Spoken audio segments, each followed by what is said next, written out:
Om Sahana Bhavatu Sahanau Bhunaktu Saha Viryam Karavavahai Tejasvinavadhitamastu ma vidvishavahai. Om Shanti Shanti Shanti. Samasta Jana Kalyani Niratam Karunamayam Namami Chinmayam Devam Sadgurum Brahma Vidvaram.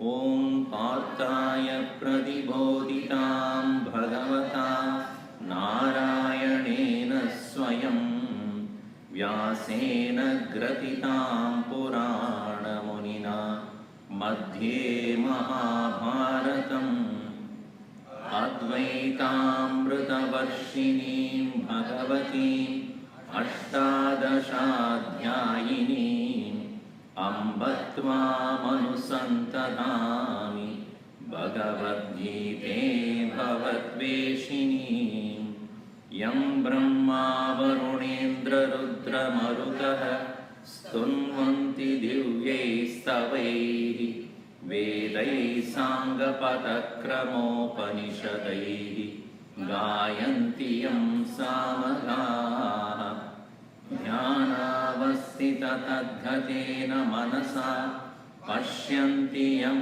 yogino Yasyantam navidusura suraganaha Devaya tasmai namaha Devaya tasmai namaha. Verse number 10 onward.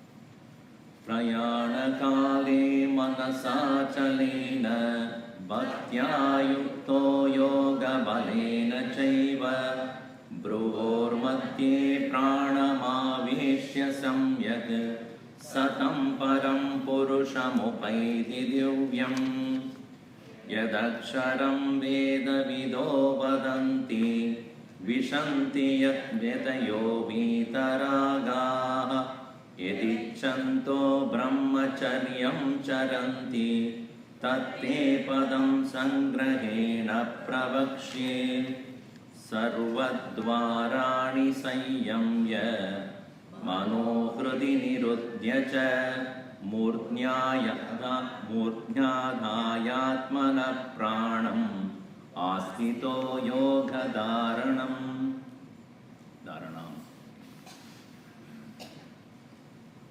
The philosophies that were there in India, even though the goal was the same, freedom of the soul from all its bondages, for which they approached in different ways. And that is the reason why diversity is always accepted. Goal should be the same, thinking can be different. Nobody should say, you should think also in the same way as I do. And if you don't, I will kill you. Then it is not democracy, it is not human. The nobility of approach to any goal is, there is not only one method. Therefore, many different philosophies, ways of thinking, schools of thoughts were accepted and practiced as well. As we have seen before also, yoga is also having moksha as the goal. But their understanding of the bondage is pretty much concerned with how the physical body is main impediment, obstacle. And the soul, if you consider as an individual being there, conditioned by the physical body, and that's what we are right now. What is the connection between nameless, formless, attributeless soul or the self with nameful, formful body? What is that which is linking between these two? Well, Vedanta considers the mind and intellect equipments as the bonding agent, so to say. Gurudev calls it as unholy wedlock. Wedlock between the physical apparatus of ours, physical body, versus and the soul, which is not anything physical. It's like the power behind this bulb is acting through the filament and gives the light, though you cannot see the electricity as such, but you know it is there, because of which alone the light is. Similarly, the body has life because of consciousness. Presently conditioned by the physical body, it is having conditioned experiences. Of this understanding, what is that which is connecting link? Vedanta says it is a mind and intellect equipment together called the mind. Thoughts. Therefore, mana eva manushyanam karanam bandha mokshayoho. Bandhasya karanam mokshasya karanam api mana eva. Mind alone is a cause for bondage when it is associated with the body, thinking that I am the body. And this very same soul becomes released when it recognizes I am not the body, I have the body. That's it. It is put ABC, what's called Idiot's Book on Vedanta. So, therefore, their focus is on knowledge. Knowledge alone can release this misunderstanding of considering yourself as the body and the thoughts, etc. Whereas yoga says prana. Prana means the vital energy that is moving through our body is conditioning the entire experience of the soul. And this energy, which is considered here as I said, prana, is the one which is sustaining life as such right now. Their perception is if prana is not there, the life is not there. The physical body is thrown out, left behind, discarded when prana is not. Therefore, their physical observation is, it is a prana that is binding the individual soul with the body. That is the reason why their analysis is always about where exactly is the prana located and how it conditions. As we have seen before, these 6 places where the prana is likely to move, presently, in most of us, in all the living beings, the prana is located in Mooladhara, at the base. In the case of a tree, the base is the most important. From there only it derives all the energy, sustenance. It's called Padapa, Sanskrit. A tree is called Padapa. Padena pipati idi Padapa. By food it drinks. By food alone it is able to sustain its energy. Food means the root.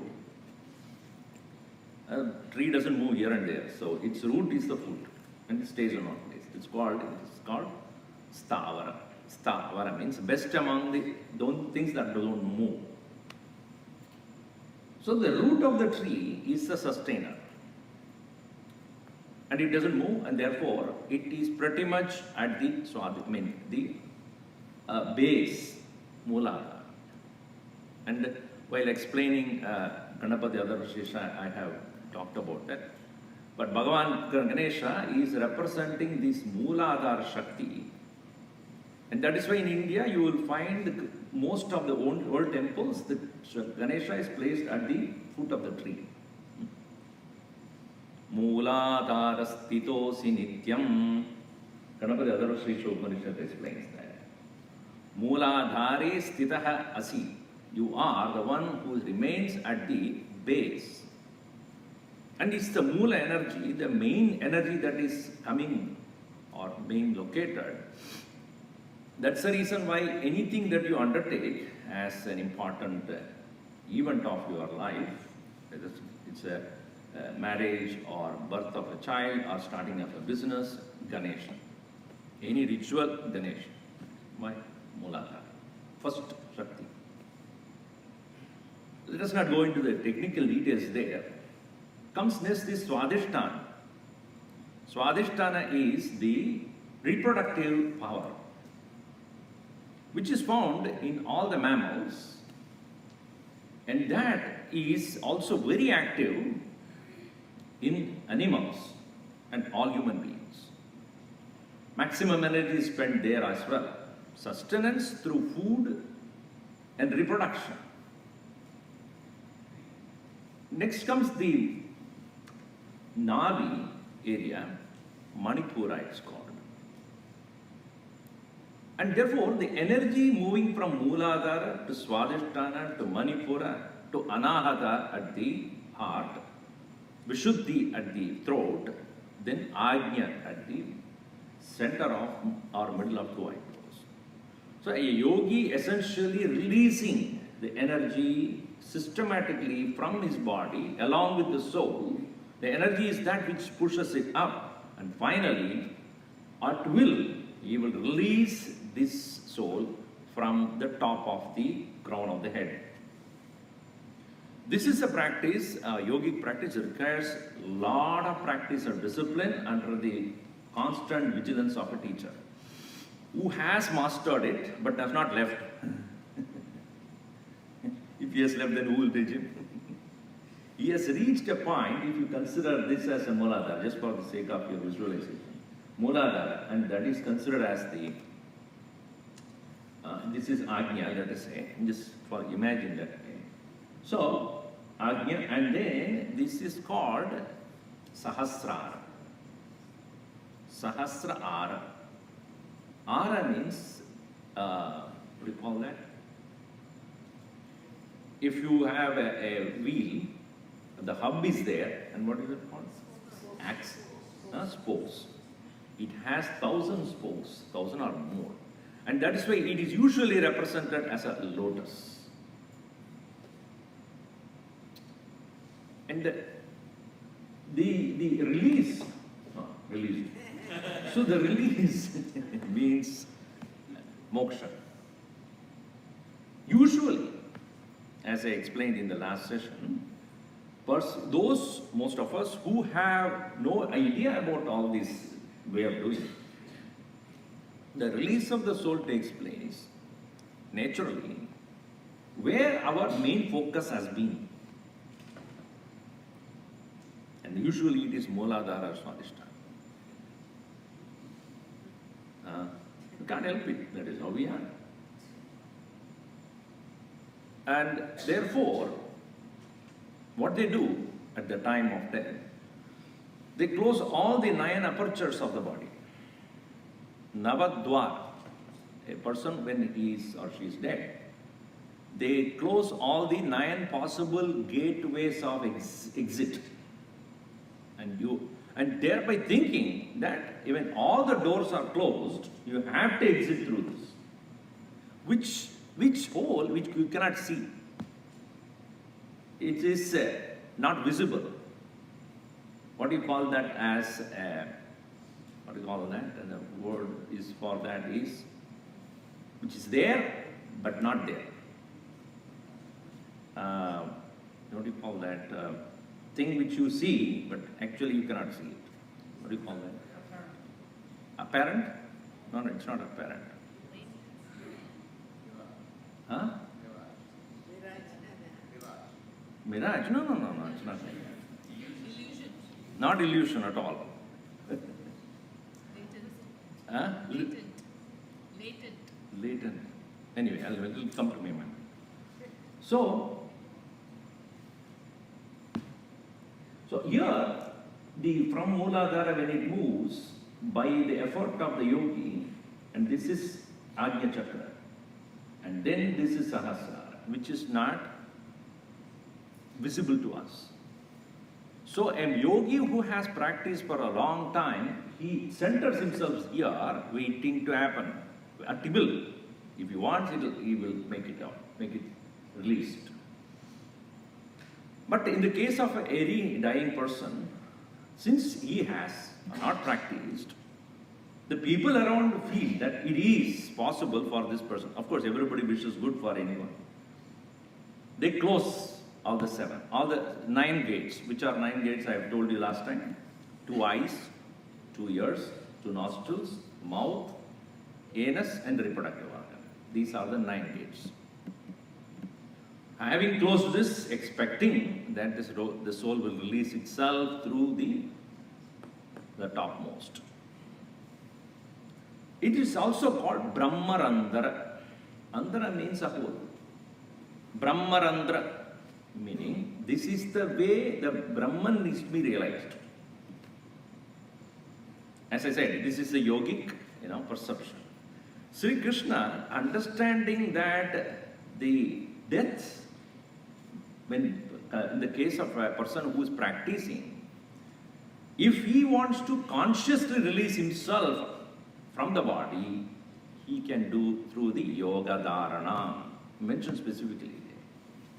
Through the practice of yoga, he can release it. The word suddenly came to me. Anyway. So he says, Sarvadvarani, all apertures, Sanyamya, controlling, Manaha, mind, Hridi, Nirudhya. As I explained the last time, the Hridi is not physical heart. The pumping heart is not considered as the yogic abode. It's a physical organ moving. So, it is not the mind of the yogi is placed, lodged in the heart, as Ramana Maharshi puts it in his good composition, Hridaya Vidya. Heart is, actually the heart which we are talking about is Anahata. One which is there when you are referring to yourself, you say, I am. You don't say, I am. Do you? I think Japanese would say, I am. Do you say, I am? You don't say. You say, I am. You don't. You don't say, I am. So where you place I? Where is this I am?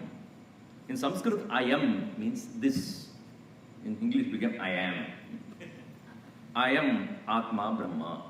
This Atman is Brahman. I am Atma. This is one of the Mahavakyas. I am this. And this, when you say, you are referring to the center of yourself.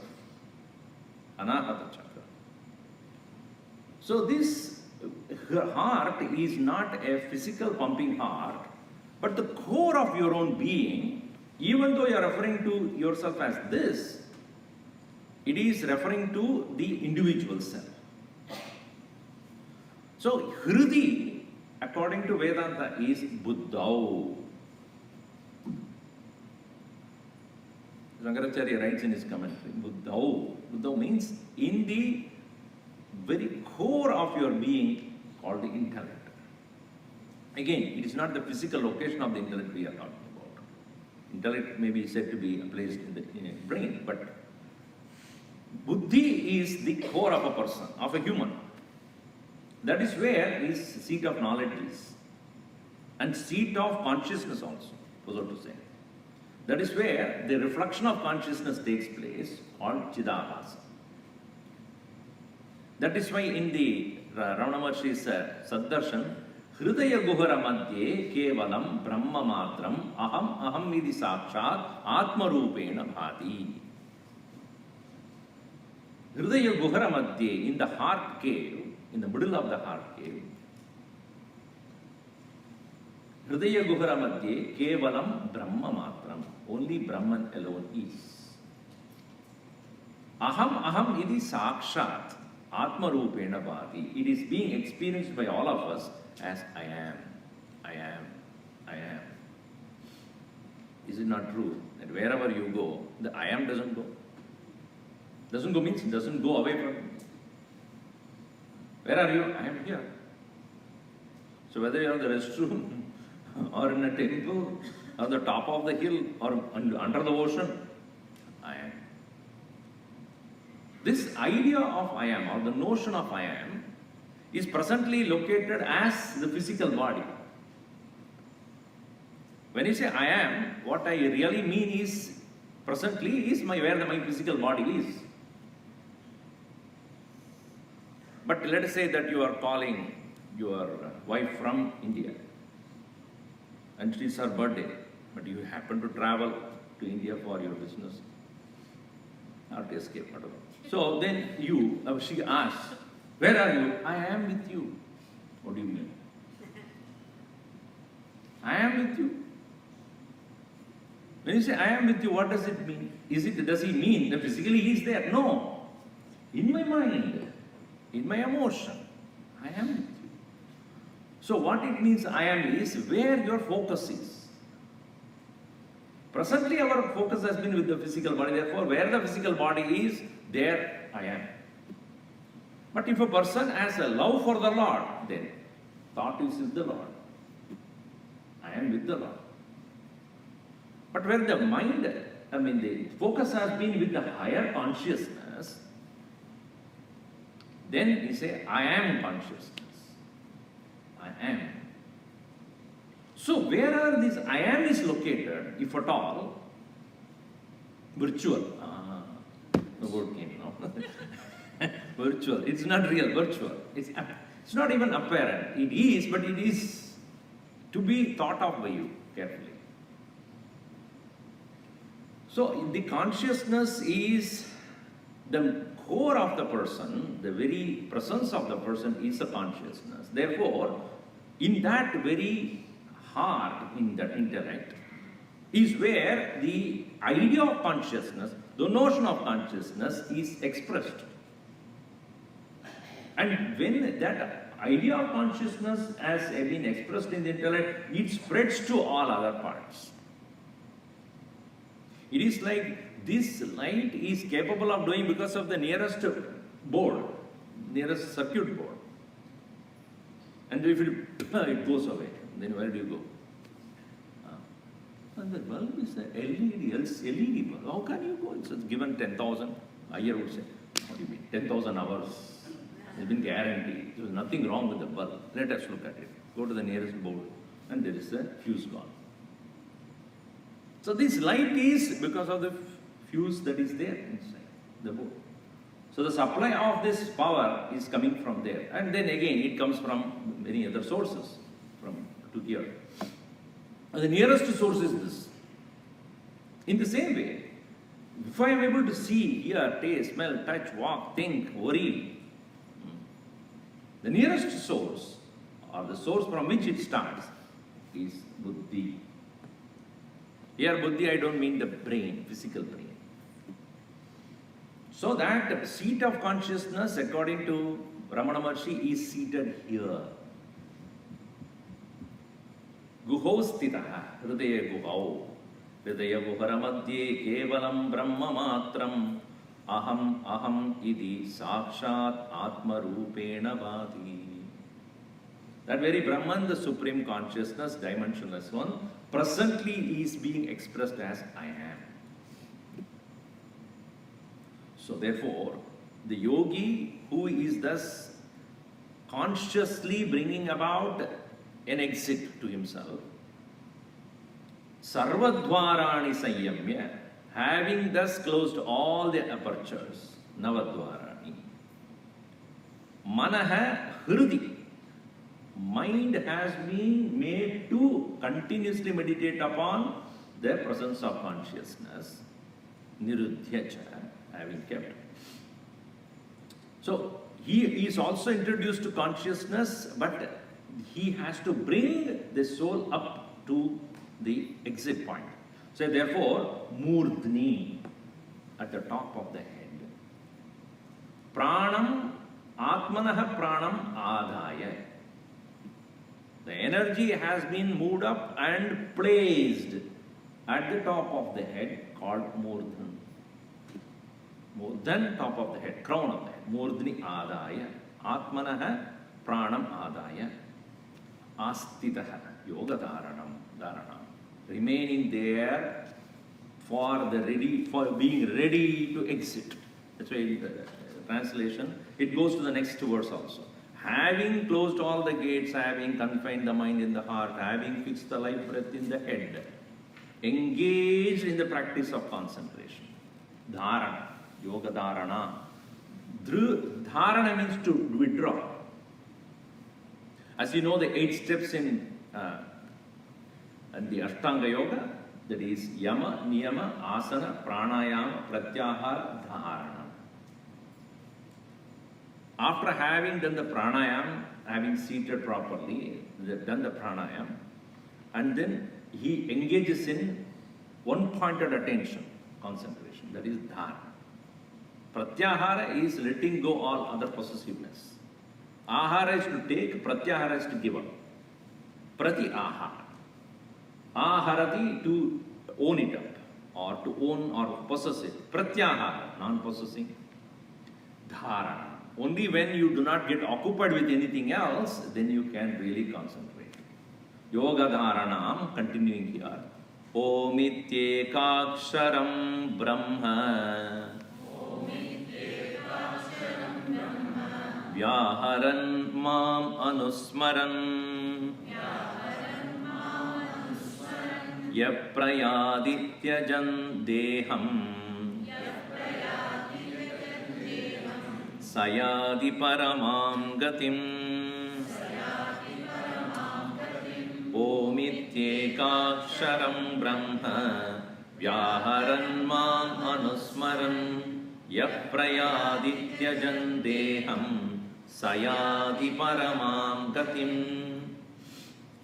As I said, in the path of yoga, it is exclusively focusing on the uplifting the energy all the way, and at will one will release it. That is the nature of a yogi who is exclusively walking the path of yoga. Whereas while Krishna brings that idea here, he wants to engage on 3 things: yoga, bhakti, and dhyana. He would not compromise his standpoint of expecting the individual to have the correct knowledge and love for the final goal. This has been the approach of Gita all the time. Any chapter you take, there will be element of bhakti there will be certain amount of jnanam taught, and if at all, there will be some practices also given. That's why, as I said, Brahma Vidyayam Yoga Shastra. Every chapter end you will see Yoga Shastra. How to practice this. So such an individual who probably become adept in practice of yoga by bringing that up to this point, and then what he would do? Now, uttering the symbolic representation of Brahman Om, which we have seen it last session. I hope you remember. When did you say? Okay, at least now you see it's written Om, right? A, U, and Ma. This is representing the human experiences and beyond. Om is Om Ityekaksharam Brahma, which we have seen earlier. Om is Akshara, a letter representing the nameless, formless, attributeless presence. And that being a support for the mind, Om iti ekaksharam Brahma Vyaharan. See, I start explaining. You can chant, or let us say when you are talking, conversing, you use letters, you use words, you use vocabulary, you use the grammar, and that is conversational. But when you are speaking, you have to be a little more careful about what you are saying. You cannot speak as though like in talking to a friend. You have to be careful about the sentence formation. I mean, over a period of time, the practice makes you clear that when you are forming a sentence, you understand the audience is also going along with your thought process. So it should not be a long sentence. By the time you finish, where did he start? What is he trying to say? So in a conversation, you can clarify it again, repeating the same thing. But it is always a rule while writing or while speaking, repetition is to be avoided. Punarukti dosha. Dosha means defect. If at all you are doing any kind of a punarukti, repetition, on specific points to emphasize, that's all. Not doing on repeating the same word and same sentence again and again. Then they know you don't have anything in your head. And you are trying to time pass. And so, conversation versus speaking and writing. Chanting, on the other hand, when you take Vedic chanting, it is not only words and letters, but the person who has composed or brought these mantras as a tradition gives his power to that. It is like an award has been given, presidential award, signed by the president himself. If you sign it, who cares about that? President sign. And so that position has a power. When the certificate is all a paper and everything printed, anybody can print. Signature is important. In the same way, who is the Rishi who has given this mantra? And when you Gayatri mantra you chant, it is Vishwamitra Rishi. His tapas is involved in that mantra. Therefore, when you are uttering a Vedic mantras, you have to be aware that it is a power that you are pronouncing. Similarly, Om is the utterance of Brahman itself. Not any Rishi or any Chota Mota god. It is absolute Brahman. His utterance is this. So what reverence you should utter that? Don't say Om, Om, Om, Om, Om. Om, when you say, you are invoking the power of the absolute truth. Therefore, this is called Vyaharanam, Vyahriti. In Taittiriya Upanishad, there is an explanation on what is Vyahriti. Om Bhuvaswaha Vyahar, they are called Vyaharitis. Here, utterance. It's not saying, it's not chanting, it is not conversing, it is utterance. So that's why the word is, you see, the translation, uttering the one symbol Om, one syllable Om. And Krishna here says, thus the individual who is ready to depart, uttering the Om with all respect and reverence, and Mamanusmaran. That's where bhakti comes. It is not mindlessly. It is not with a mechanical attitude you do this. 2 days back I was in a satsang there. I was talking about the according to Vedanta, what is the origin of the universe, etc. Those subject matter was that. And somebody said, when we scientifically observe the origin of the universe, when science approaches it, it looks at very objectively. There was something singular, what do you call it?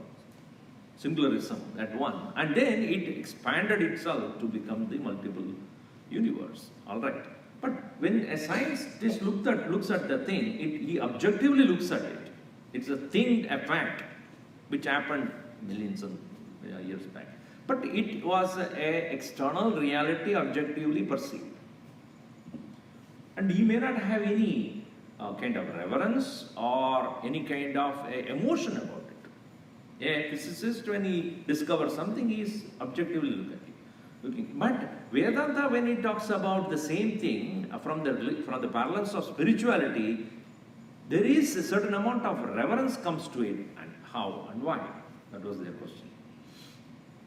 I explained saying that when you go to a temple along with your teenager, and you have obviously a devotion because of which you are going to a temple. You are going there, saluting to the Lord and praying and then saying something, and that fellow will be looking. Absolutely no intention to be there, first of all. And he has no connection. And you say, do namaskar. And chant a mantra. Okay, you chant. Why is that there is indifference? Why is that he doesn't participate, or he or she? Why is that teenager doesn't participate? Because there is no personal impact of that with him. He does not see the need or relevance of that in his life. Whereas you do, because you have a problem. Either physical problem or economic problem or financial problem, whatever it is, because of which alone you are there. No, relationship problem. My son is not listening to me, oh Lord, do something about it. So you have a need. He doesn't. Unless and until he has a problem, and you don't need to, you will go. At least train him to go there. He may not need it right now, but when he has a problem, you know where exactly he has to go, and you should also know where he has to go. He cannot go to the bar. Instead of going to the bar and drinking, go here and start thinking. You have to make sure that when you have a problem, like if I have a problem, I go to the Lord and submit myself. And that practice when you do, he knows the minute he has a problem, he cannot go anywhere else, he has to go there. Anyway, so why is he indifferent? Because he doesn't see a connection between that Lord whom you are worshipping and with his present situation. At that point, that teenager is everything, I decided by me. I can do things. That is youthfulness. Praudoham yauvanastah. It is said in the Shiva Aparada. Praudaha means grown. Ruh means ruda, prouda. Proud means not proud. Proud means grown up arrogantly. Yauvanastah. Why should I bother? So, a Mahatma, a saint, does not look at the Lord as an external thing, as a fact, or the universe also, not as an objective external reality. He connects with it as the one which is the very source and the origin of the entire universe is within me as my own self. And that connection is established, he cannot but be emotional. This emotion is not crying and rolling on the ground, etc. It's not that. It is a movement that takes place in the heart. This is me. The very one which is the source of the universe, the very support of the universe is the very same support which I am experiencing as I am. Every moment, whether I am conscious or not, whether the mind is conscious or not. Therefore, Mam Anusmaran. Anu, that word which Anu is given, remembering based upon this understanding. Not just remembrance of me. Remembering based upon this knowledge. So, when at the time of departure from the body, he has brought his energy all the way up to the point of Murdhni, and having his mind placed in the very seat of consciousness, jnanam, yoga and jnanam is complete. Utterance of the syllable Om, upasana. Remembering me with correct understanding of who that Lord is, Anusmaran, is brought yoga, bhakti, dhyana and upasana. All the four elements is brought inside in these two verses. So his mind is engaged in remembrance of the Lord. Intellect is engaged in focusing on the consciousness. Body is engaged in utterance of the Om. And prana is engaged in keeping it at the highest point.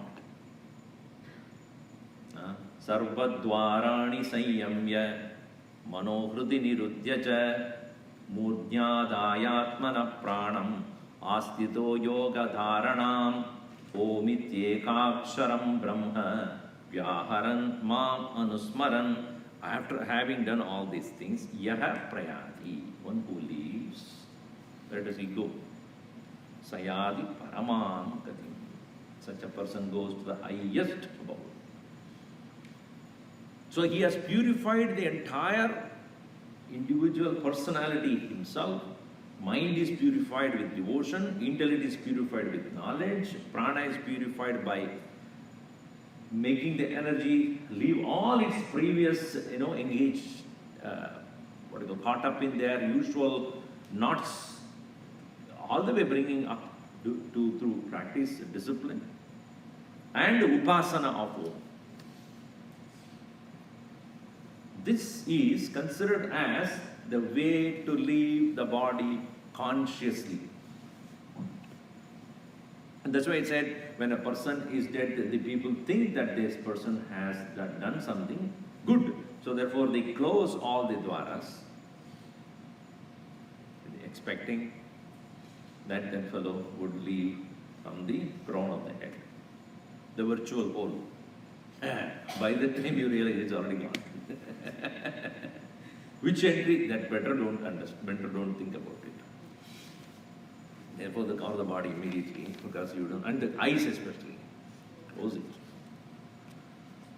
So, the Gurudev writes this commentary, you can read that.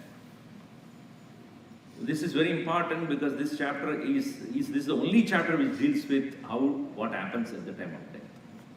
That's why a person who is in the deathbed or when he is about to depart, when he has departed, this is a chapter you chant. This chapter 8 is important to chant for others to listen. If the person has a soul who are roaming around, at least you now listen, wherever you are, listen. At least in the next birth you will do something good.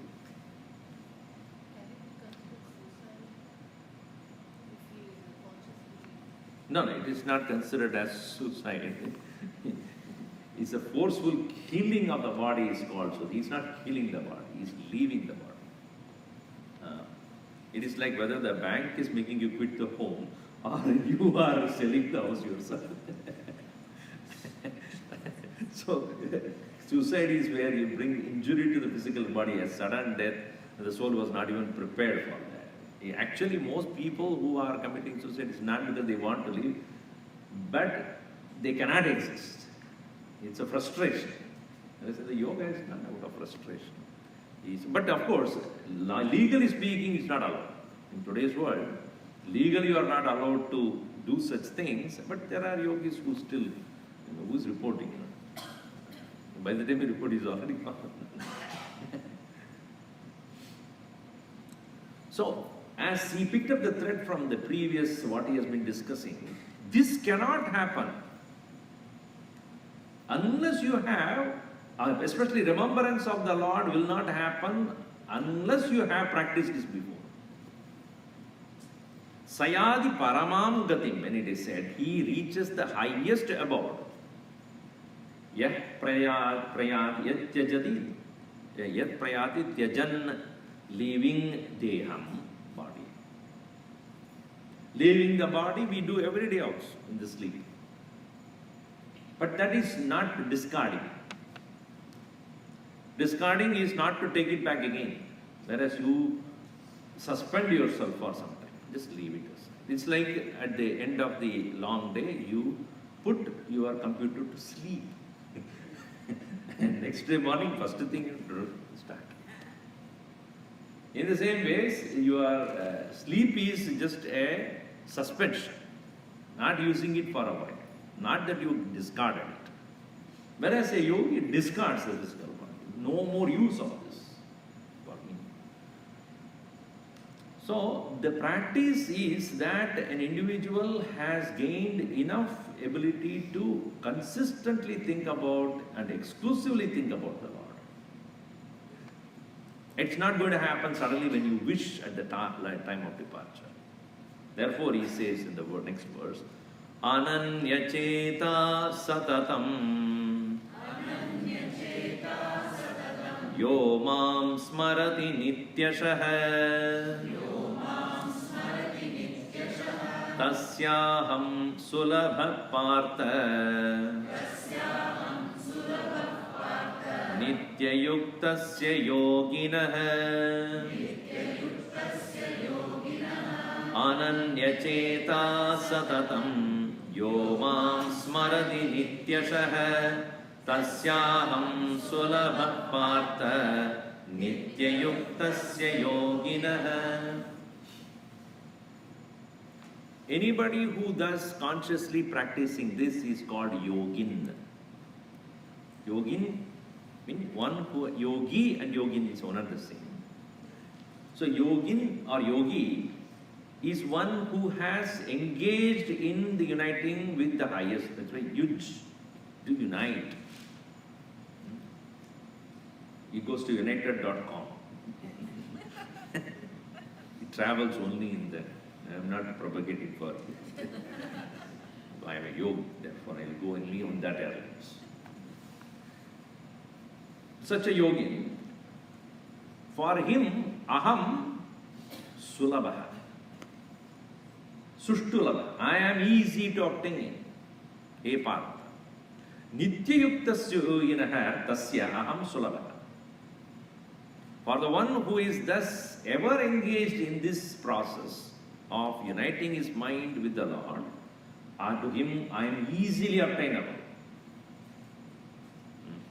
What you have been thinking, you don't need to put effort afterwards. It's like driving a car. You have been driving every day, especially when you have 2 or 3 of them, teenagers who, one is going to karate class, another is going to dance class, another is music class, and then the basketball and baseball. And, oh, you don't even think about it. The car knows what you're doing. You sit in the car, it starts. It goes either one road, this road, you go karate, this road, you dance. In the same way, the mind of an individual naturally, effortlessly is able to engage. In remembrance of the Lord, there is no more effort. Not that you will do it mechanically, again, caution note.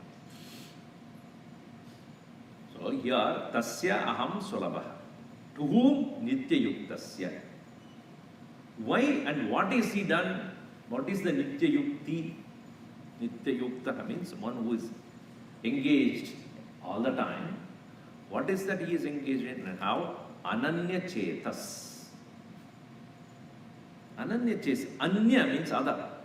Ananya, not other. He is not thinking about anything else. So our mind otherwise usually gets diverted here and there very easily. Even as the mind thinking about other objects and things in this world, not that such a person will close his head and close his eyes and walk about, without looking at anything or not thinking about anything else. What he means by not thinking about anything else means in everything that he thinks about, he brings in Bhagavad Bhakti. He is able to relate everything to the Lord. It is like somebody doing PhD, permanent head damage. Any subject you take, you will come to that point. What he is doing the thesis, he will connect it. You take the remotest possible subject, he will come to that only. He's capable of doing that. It's like a new mother. Anything you talk, she'll come back to the child. In the same way, where the mind is gravitated, consciously is engaged, you go anywhere, you will relate that. Ananya chetaha satatam yaha mam nityashaha smarati. There are so many adjectives he has used. Ananya, nityashaha. Satatam, always, day and night, nothing else. Ananya, no other. Satatam, always. Nityashaha, aharnisham, morning and evening. Nityashaha means all the time. All the time, always, nothing else. Ananya cheta satatam yo mam smarati nityashaha yaha mam smarati nityashaha. Tasya, to such a person, aham sulabha partha nityayuktasya yogina. So for us, remembrance of the Lord is an effort. भगवान को स्मरण करना है तो मरण में स्मरण करेंगे. Only when the death, oh, I will die, then you remember. Emergency thinking. But is it not, as I have said this earlier, 911, you know why you have to call. And you don't call generally, no? Okay, let me call it. Just see what happens. Somebody would say, thinking about the Lord, why do I need to do it? At that time you will do it. There is 911. When it's a problem, you will call. It's not like that. Remembrance can happen only when you have love. What you love, nobody need to force you to think. iPhone 8, you want to buy, let us say. Or what is the latest one? iPhone X. Huh? I don't know, what is it? X is it? Huh? 10. Has come already. Okay. Coming. So when you are waiting for it, your mind is constant. And some people say, Swami, wherever I go, I see that. It's not that. You see only that. If you are going to buy a car, a particular brand, you see everybody is driving the same car. What do you mean? You are only now focusing only on that.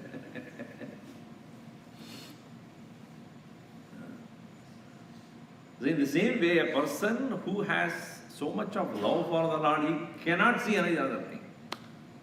He is able to bring the thought of the Lord, wherever he is. That is called Ananya Chetas. Yomam Pashvati Sarvatra, Sarvam cha Mayi Pashyati, Tasyaham na pranashyami, sacha me na pranashyati. He who is seeing me in everything, everything in me, I never lose his attention, he never loses my attention. Not at all his attention. Anyway. So, a bhakta who is a jnani also, knowing what the nature of the Lord is and remembering with love. This is the beauty of every Mahatma, every saint. He is not a dry philosophical, hair-splitting person. I always say a philosopher can be completely hair-splitting individual. Dry Vedanta. And we have seen in Gurudev, in Bhagavan Adi Shankaracharya and many others, they had the highest intellectual acumen. They can argue with you with the logic to the extent you can go. If you read his Bhashya, you will realize that. He can go into the argument of logic any extent you want to go. But at the same time, with so much of love. Otherwise, you would not have composed so many stotras and hymns on gods and established the temples. Highest intellectual acumen, very short. At the same time, so much of love. That marks a saint who is capable of seeing that reality in everything, with mind going nowhere else. So that kind of a highly sophisticated personality is what Krishna is expecting each one of us. He would not take ordinary stuff.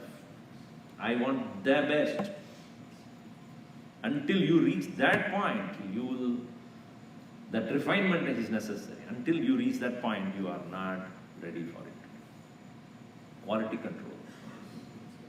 QC. Ananya cheta satatam yo mam smarati nityashaha tasyaham sulabha partha nityayuktasya yoginah. This is not just a prayer we do As Gurudev writes, prayer is the insectable to be sprayed now and then, nor should the divine altar be considered as a bathroom where one enters dirty and walks out clean.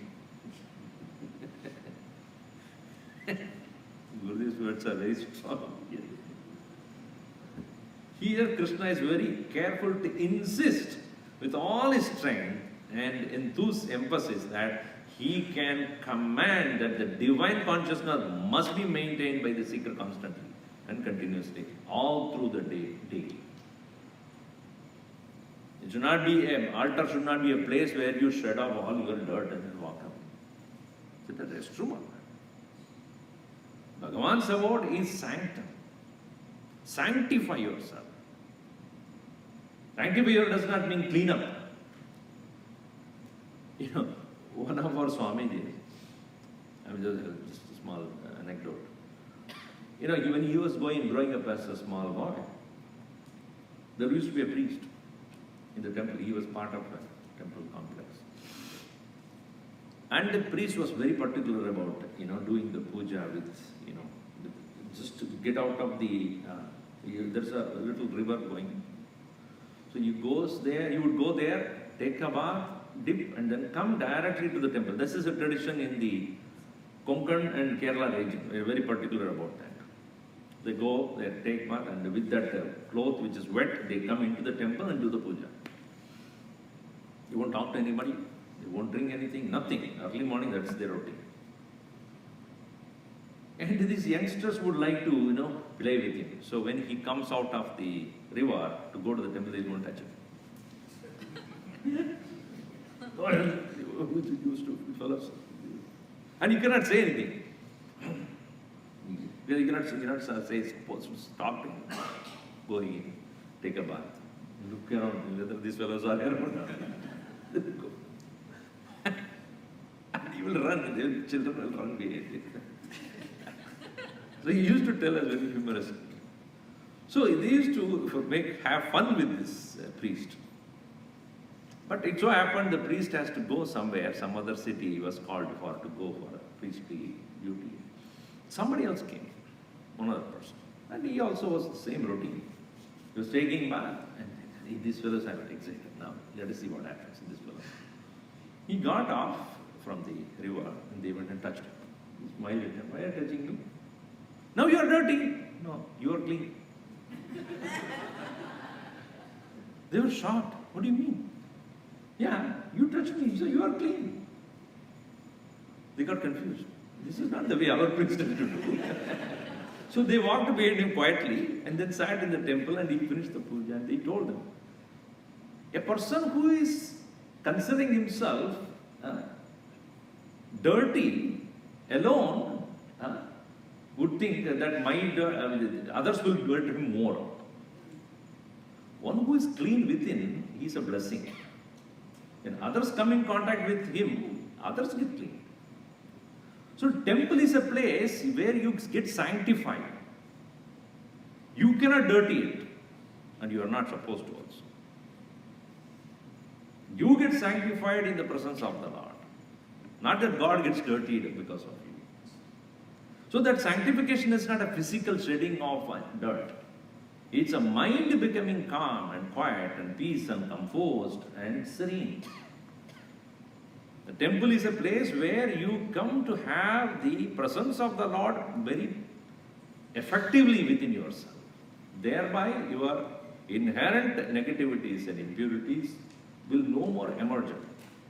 They will have no way of, they have no energy to come. So then he used to say that the people who think the physical cleanliness is etc., that's only external. But what is most important is the mind is pure. That is what Bhagavan is expecting at his altar. And the purity of the mind, highest purity, is expressed by instant and continuous devotion. So, Ananya Cheta Satatam Yomam Smara. Om Sarve Bhavantu Sukhinah, Sarve Santu Niramayaha, Sarve Bhadrani Pashyantu, Ma Kasyat Dukkha Bhat Bhavet. Om Shanti Shanti Shanti. Hari Om Shri